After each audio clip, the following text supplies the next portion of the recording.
RERA यानी real estate regulatory authorities को लेकर गुरुवार को हुई सुनवाई के दौरान सुप्रीम कोर्ट के चीफ जस्टिस सूर्यकांत काफी नाराज दिखे। उन्होंने इस बात पर निराशा जताई कि जिस रेरा को घर खरीदारों की सुविधाओं के लिए बनाया गया था, आज वही रेरा घर खरीदारों की हताशा और निराशा की वजह बन गया है। कोर्ट का कहना है कि रेरा अब डिफॉल्टर बिल्डरों को सुविधा देने के अलावा और कुछ नहीं कर रहा। ऐसे में बेहतर होगा कि इस संस्था को समाप्त कर दिया जाए। आखिर क्या है रेरा, ये कब और क्यों लाया गया था, और अब क्यों सुप्रीम कोर्ट के सीजीआई इस पर सुनवाई के दौरान गुस्सा गए? लोगों को ये किस तरह की सुविधाएं देने के लिए बनाया गया था, और कैसे अब रेरा डिफॉल्टर बिल्डरों को फायदा पहुंचाने वाली संस्था बन गई है? आइए जानते हैं सब कुछ इस वीडियो में। पहले ये जानिए कि रेरा क्या है। रेरा एक रियल एस्टेट एक्ट है जो भारत में घर खरीदारों की सुरक्षा और रियल एस्टेट सेक्टर में भरोसा पैदा करने और पारदर्शिता लाने के लिए 1 मई 2017 में लाया गया। ये कानून बिल्डरों की मनमानी, घरों के पोजीशन में देरी, धोखाधड़ी और अनुचित प्राथमिकताओं को रोकने के लिए है। कुल मिलाकर कहीं तो इस कानून के जरिए घर खरीदारों के हितों की रक्षा का दावा किया गया और रियल एस्टेट क्षेत्र में बिल्डरों की जवाबदेही तय करने की बात कही गई। लेकिन असल में ऐसा नहीं हो रहा। दरअसल ये कानून जिन्हें हक दिलाने के लिए लाया गया, वो घर खरीदार इस कानून से निराश हो चुका है, क्योंकि ये कानून डिफॉल्टर बिल्डरों पर एक्शन लेने के बजाय उनके बचाव का एक जरिया बन गया। अब ये जानिए कि ताजा मामला क्या है और क्यों सीजीआई इस पर गुस्साए हैं। दरअसल ये मामला हिमाचल प्रदेश की सरकार की उस याचिका पर सुनवाई के दौरान सामने आया जिसमें हिमाचल हाई कोर्ट ने रेरा दफ्तर को शिमला से धर्मशाला शिफ्ट करने पर रोक लगा दी थी।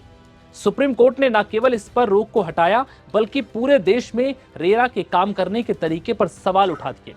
कोर्ट ने कहा कि कई राज्यों में ये रिटायर्ड नौकरशाहों के लिए पुनर्वास का केंद्र बन गया है, जहां वो बैठते तो हैं पर घर खरीदारों को कोई ठोस नतीजा नहीं दे पाते। सुप्रीम कोर्ट ने गौर किया कि रेरा के पास शिकायतों का अंबार लगा हुआ है, लेकिन फैसलों पर अमल नहीं हो रहा। बिल्डर रेरा के आदेशों की धज्जियां उड़ा रहा है और अथॉरिटी मूक दर्शक बनी हुई है। कोर्ट ने कहा कि रेरा का ढांचा ऐसा हो गया है जो बिल्डरों को उनके डिफॉल्ट के बावजूद कानूनी दांव-पेचों का फायदा उठाने में मदद करता है, जबकि आम आदमी कोर्ट के चक्कर काटता रहता है। कोर्ट का मानना है कि इन पदों पर ऐसे लोगों की जरूरत है जो पर्यावरण, आर्किटेक्चर और स्थानीय विकास को समझते हों। चीफ जस्टिस ने इस दौरान तंज कसते हुए यह भी पूछा कि एक रिटायर ब्यूरोक्रेट पालमपुर या धर्मशाला जैसे इलाकों के विकास में कैसे मदद कर सकता है? उसे इन क्षेत्रों की तकनीकी बारीकियों का क्या पता है? कोर्ट ने कहा कि बिल्डर रेरा की धज्जियां उड़ा रहे हैं और अथॉरिटी मूक दर्शक बनी हुई है। यही सच है। सीजीआई ने इस दौरान ये टिप्पणी की कि रेरा का ढांचा ऐसा हो चुका है जो बिल्डरों के डिफॉल्ट होने के बाद भी उन्हें कानूनी दांवपेच के जरिए बचा रहा है, और ये बात ध्यान देने की जरूरत है, क्योंकि इस लापरवाही के चक्कर में वो घर खरीदार, वो आम शख्स कोर्ट के चक्कर काटने को मजबूर है। कोर्ट ने इस दौरान सभी राज्यों को मैसेज दिया कि रेरा के गठन के पीछे का असली मकसद आपको याद करना होगा। ऐसे में अगर ये संस्था खरीदारों के हितों के बारे में नहीं सोच सकती, तो फिर ऐसी संस्था की कोई जरूरत नहीं है और इसे खत्म कर देना चाहिए।